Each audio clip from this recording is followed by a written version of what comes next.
Genesis 23 kana kuti Mavambo 23 musoro unoti kufa kwaSara. Sara akararama akasvika makore 120 kuberekwa. Akafira paKiriati Abha, ndiro Hebhuroni, munyika yeKenani. Uye Abhurahama akandochema Sara akaungudza pamusoro pake. Ipapo Abhurahama akasimuka kubva parutivi pomukadzi wake akanga afa, akandotaura navaHiti akati, ndiri mutorwa nomueni pakati penyu. Nditengesereiwo nzvimbo pano yokuviga, kuti ndigogona kuviga vakafa vangu. VaHiti vakapindura Abhurahama vakati, Ishe, chinzwei, imi muri muchinda mukuru pakati pedu. Vigai henyu akafa wenyu muguva rakaisvonaka pakati pamakuva edu. Hakuna munhu pakati pedu angakunyimai guva rake kuti muvige akafa wenyu. Ipapo Abhurahama akasimuka akakotamira pasi pamberi pavanhu venyika, ivo vaHiti. Akati kwavari, kana muchida kuti ndivige akafa wangu, zvino chindinzwai uye mundikumbirire kuna Efuroni mwanakomana waZohari pachinzvimbo changu, kuti anditengesere bako raMakapera raanaro uye riri kumucheto kwomunda wake. Mukumbirei kuti anditengesere nemutengo uzere, ive nzvimbo yangu yokuviga vakafa pakati penyu. Efuroni muHiti akanga agere pakati pevanhu vake akapindura Abhurahama. VaHiti vose vakanga vauya pasuo reguta vachinzwa akati, Kwete ishe wangu, inzwai, ndinokupai munda uye ndinokupai bako riri mauri. Ndinoupa kwamuri pamberi pavanhu vangu. Vigai henyu vakafa venyu. Zvakare Abhurahama akakotamira pasi pamberi pevanhu venyika akati kuna Efuroni vachinzwa, nditeerere kana uchida. Ndicharipa mutengo womunda. Ugamuchire hako kubva kwandiri kuti ndigoviga vakafa vangu imomo. Efuroni akapindura Abhurahama akati, nditeererei ishe wangu. Mutengo wenyika unoita mashekeri 400 esirivha, asi chingava chiiko pakati pangu nemi. Vigai henyu vakafa venyu. Abhurahama akabvumirana nomutengo waEfuroni, akamuyerera mutengo waakanga areva vaHiti vachizvinzwa 400 emashekeri esirivha, maererano nemutengo waivapo pakati pavatengesi. Saka munda waEfuroni muMakapera pedyo neMamure, ose munda nebako zvaive mauri, nemiti yose yaiva pakati pemuganhu womunda, zvakapiwa kuna Abhurahama zvikava zvake pamberi pavaHiti vakanga vauya pasuo reguta. Shure kwaizvozvo, Abhurahama akaviga mukadzi wake Sara mubako mumunda weMakapera pedyo neMamure, iro Hebhuroni, munyika yeKenani. Saka munda nebako raiva mauri zvakapiwa kuna Abhurahama navaHiti senzvimbo yamakuva.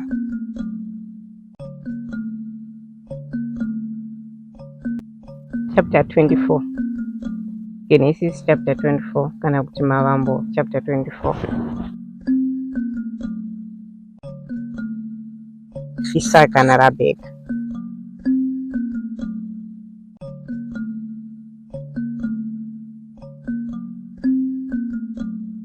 Zvino Abhurahama akanga akwegura ava namakore mazhinji, uye Jehovha akanga amuropafadza pazvinhu zvose.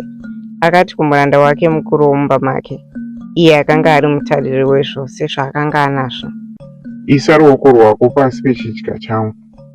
Ndinoda kuti upike naJehovha Mwari wokudenga uye Mwari wenyika, kuti haungatoreri mwanakomana wangu mukadzi kubva kuvasikana vavaKenani, avo vandigere pakati pavo, asi uchaenda kunyika yangu nokuhama dzangu kundotorera mwanakomana wangu Isaka. Muranda akabvunza akati, Kana mukadzi asingadi kuuya neni kunyika ino, ndichazoenda here nomwanakomana wenyu kunyika yaMakapera? Abhurahama akati, Chenjera kuti urege kudzokera nomwanakomana wangu ikoko. Jehovha Mwari wokudenga akandibudisa muimba yababa vangu nomunyika yekufarwa kwangu, uye iye akataura kwandiri akandivimbisa nemhiko achiti, ndichapa nyika iyi kuvana vako. Achatuma mutumwa pamberi pako kuitira kuti ugogona kuwanira mwanakomana wangu mukadzi kubva ikoko. Kana mukadzi asingadi kuuya newe, iwe uchasunungurwa pamhiko yangu iyi. Usadzokera chete nemwanakomana wangu ikoko. Saka muranda akaisa ruoko rwake pasi pechidya chatenzi wake Abhurahamu akapika mhiko kwaari maererano neshoko iri. Ipapo muranda akatora gamera dzatenzi wake 10 akaenda. Akatora mhando dzezvinhu zvose zvakanaka kubva kuna tenzi wake. Akasimuka akaenda kuAramu naHairimu. Akananga kuguta reNahori. Akaita kuti ngamera dzipfugame pasi pedyo netsime raive kunze kweguta. Anga kwave kudoka, nguva yaibuda vakadzi kundochera mvura. Akanyengetera akati, haiwa Jehovha Mwari watenzi wangu Abhurahamu, itai kuti ndibudirire nhasi, muitire tenzi wangu Abhurahamu zvakanaka. Onai, ndimire parutivi petsime rino, uye vanasikana vavanhu vomuguta rino vari kubuda vachiuya kuzochera mvura. Ngazviitike kuti pandinoti kumusikana, ndapota, tora chirongo chako kuti ndimwewo mvura. Uye iye akati, imwai henyu, uye ndichamwisawo ngamera dzenyu. Ngave iye wamasarudzira muranda wangu Isaka. Naizvozvo ndichaziva kuti maitira tenzi wangu zvakanaka. Asati apedza kunyengetera, Rabheka akasvika nechirongo chake pafudzi rake. Akanga ari mwanasikana waBhetueri, mwanakomana waMirika, mukadzi waNahori, munun'una waAbhurahamu. Mwanasikana akanga akanaka kwazvo, ari mhandara, hakuna murume akanga amboata naye. Akaenda kutsime, akazadza chirongo chake, akadzokazve. Muranda akamhanya akandosangana naye akati, ndapota, ndipewo mvura shoma shoma yokunwa kubva muchirongo chako. Iye akati, imwai henyu ishe wangu. Akakurumidza kutora chirongo mumaoko ake uye akamupa kuti amwe. Shure kwokumupa mvura kuti amwe, akati, ndichachererawo ngamera dzenyu mvura kusvikira dzapedza kumwa. Saka akakurumidza kuduririra mvura yaive muchirongo chake muchimwiro. Akamhanyira kutsime zvakare akandochera imwe mvura zhinji. Akachera yakakwanira ngamera dzake. Asina chaakataura, murume uyu akamutarisisa kuti azive kuti Jehovha akanga aita kuti rwendo rwake rubudirire here kana kuti kwete. Ngamera dzakati dzapedza kumwa, murume uya akatora mhete yegoridhe yapamhino yairema hafu yeshekeri nezvishongo 2 zvamaoko zvairema mashekeri 10. Ipapo akamubvunza akati, uri mwanasikana waaniko? Ndapota, dondiudzawo kumba kwababa vako, ungaitawo nzvimbo yedu yekuvata here? Akapindura akati, ndiri mwanasikana waBhetueri, mwanakomana waMirika, akaberekera nawo. Uye akatizve, tine uswa hwakawanda namashanga uyewo nenzvimbo yenyu yekuvata. Ipapo murume uya akakotamira pasi akanamata Jehovha akati, Jehovha ngaarumbidzwe Mwari watenzi wangu Abhurahamu, iye asina kurega kuita zvakanaka nokutenda kwake kuna tenzi wangu. Kana ndirini, Jehovha akanditungamirira parwendo rwangu akandisvitsa kumba kwehama dzatenzi wangu. Musikana akamhanya akandoudza veimba yamai vake pamusoro pezvinhu zvose izvi. Zvino Rabheka akanga ane hazvanzi yake yainzi Rabhani. Uye iye akakurumidza kubuda kuenda kumurume uya kutsime. Akati achingoona mhete yemhino nezvishongo mumaoko ehazvanzi yake, uye anzwa Rabheka achitaura zvakanga zvarehwa nomurume uyu kwaari, akabuda akaenda kumurume akamuwana amire pangamera pedyo netsime. Akati, uya iwe wakaropafadzwa naJehovha, wakamirireiko pano? Ndatogadzira imba nenzvimbo yengamera.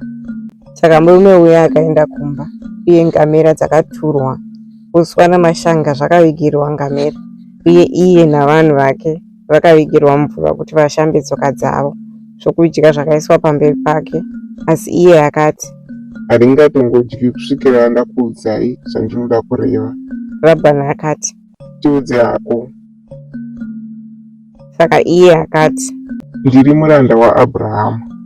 Jehovha akaropafadza tenzi wangu kwazvo, uye ava mupfumi. Akamupa makwai nemombe, sirivha negoridhe, varamurarume nevarandakadzi, ngamera nembongoro. Sara mukadzi watenzi wangu akamuberekera mwanakomana panguva yokukwegura kwake, uye akamupa zvinhu zvose zvaanazvo. Uye tenzi wangu akaita kuti ndipike mhiko, uye akati, haufaniri kutorera mwanakomana wangu mukadzi kubva kuvanasikana vavaKenani munyika yandigere, asi enda kumhuri yababa vangu uye nekuimba yangu undotorera mwanakomana wangu mukadzi ikoko. Ipapo ndakabvunza tenzi wangu ndikati, ko kana mukadzi akasauya neni? Akapindura akati, Jehovha iye wandinofamba naye pamberi pake achatuma mutumwa wake newe, uye achaita kuti rwendo rwako rwubudirire, kuti uwanire mwanakomana wangu mukadzi paunoenda kuimba yokwangu kumhuri yababa vangu. Zvino kana wasvika kuimba yokwangu, iwe uchasunungurwa pamiko, kunyange vakaramba kumupa kwauri, uchasunungurwa pamiko yangu. Tapatsime nhasi ngati, haiwa Jehovha Mwari watenzi wangu Abhurahama, kana muchida ndapota ndipeiwo kubudirira parwendo rwandafamba. Tarirai ndimire parutivi petsime iri. Kana musikana akabuda kuzochera mvura, uye ndikati kwaari ndapota rega ndimwe mvura shoma shoma kubva muchirongo chake, uye iye akati kwandiri, imwai henyu uye ndichachererawo ngamera dzenyu, ngaive iye asarudzira mwanakomana watenzi wangu naJehovha.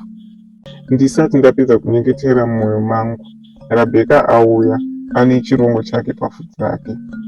Aenda kutsime uye akachera mvura, uye ini ndikati kwaari, ndapota ndipewo mvura ndimwe. Akurumidza kutura chirongo chake pafudzi rake akati, imwai henyu uye ndichamwisa ngamera dzenyuwo. Saka ndamwa mvura uye amwisawo ngamera. Ndamubvunza ndikati, uri mwanasikana waaniko? Iye akati, ndiri mwanasikana waBheturi, mwanakomana waNahori, waakaberekerwa naMirika. Ipapo ndaisa mhete pamhino yake nezvishongo mumaoko, uye ndakotama pasi ndikanamata Jehovha. Ndarumbidza Jehovha Mwari watenzi wangu Abhurahama, anditungamirira munzira yakarurama kuti ndiwane muzukuru womunun'una watenzi wangu, kuti ave mukadzi womwanakomana wake. Zvino kana muchaitira zvakanaka nokutendeka kuna tenzi wangu, ndiudzei, uye kana zvisizvo ndiudzei, kuti ndigosiva kwokuenda. Rabhani naBhetueri vakapindura vakati, Izvi zvinobva kuna Jehovha. Isu hatina chinhu chatingataura kwauri, chakaipa kana chakanaka. Hoyu Rabheka, mutore uende, uye ndaave mukadzi womwanakomana watenzi wako, sokutungamirirwa kwawaitwa naJehovha. Muranda waAbhurahama akati anzwa zvavakataura, akakotama pasi pamberi paJehovha.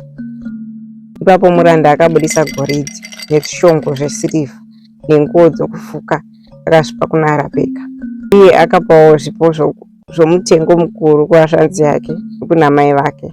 Ipapo iye navarume vakanga vanaye vakadya vakanwa, uye vakararapo usiku uhwo. Akati amuka mangwanani akati, ndiregei hangu ndichienda kuna tenzi wangu. Asi hashanzi yake namai vake vakapindura vakati, Regai musikana agare nesu masiva angaita kana 10, ipapo mungazoenda henyu.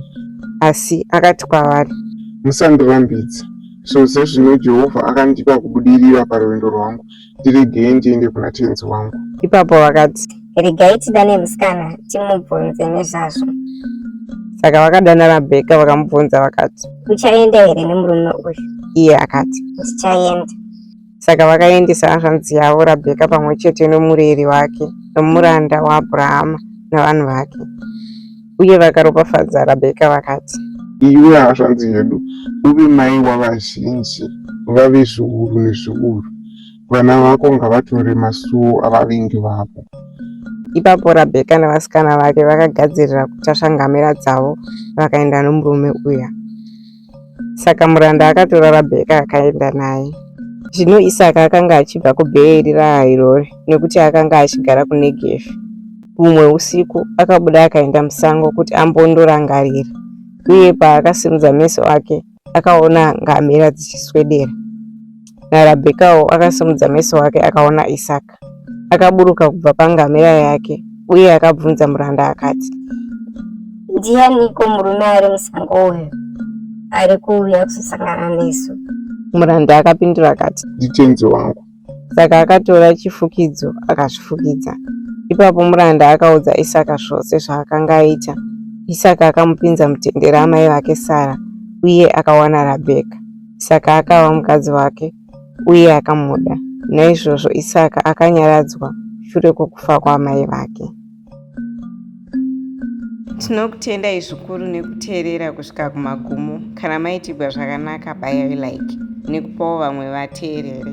Teererai zvimwe zvikamu mumaplaylist ari pachanel ino.